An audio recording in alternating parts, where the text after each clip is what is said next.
Hey guys, today we're making deep fried Taiwanese popcorn chicken.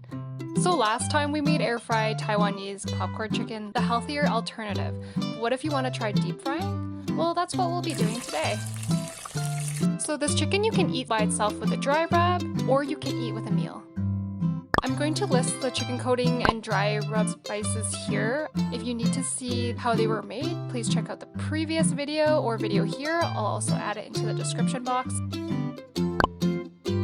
But today we're just going to be doing the preparation for deep frying. So you need your 2 eggs, chicken coating, and dry rub. Let's go!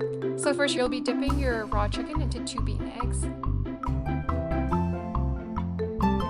Then try to coat your chicken as evenly as possible.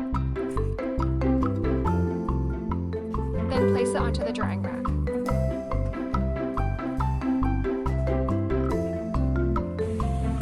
You'll be heating your oil to 350 degrees Fahrenheit or 175 degrees Celsius. You can tell the oil is ready by dipping in your chopsticks and seeing it bubble. I'm trying to get the bubbling here, it's kind of hard, but it is bubbling. You'll be putting about 6 to 8 pieces at a time. We are using about 1.5 liters of oil, so you don't want to put too much chicken pieces in there because it'll crowd and they won't cook as well. It really depends on how efficient your deep fryer is, but it took me about 4 to 5 minutes to deep fry a batch.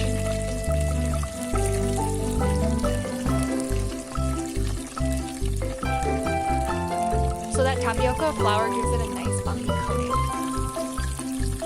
It doesn't really make much of a difference, but you can blot it if you want to feel a bit healthier.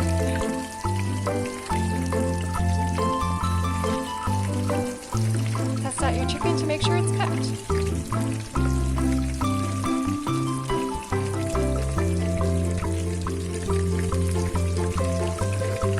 Chicken you can eat by itself with a dry rub, or you can eat with a meal.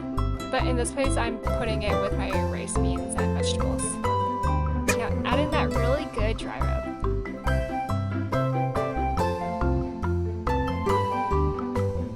Woo!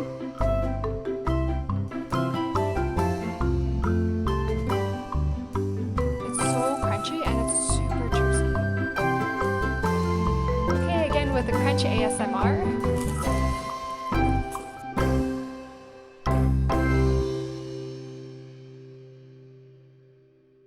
Freeze the leftovers in a Ziploc bag for up to 3 months. Thank you for watching and feel free to subscribe for more similar content. Stay safe, everyone!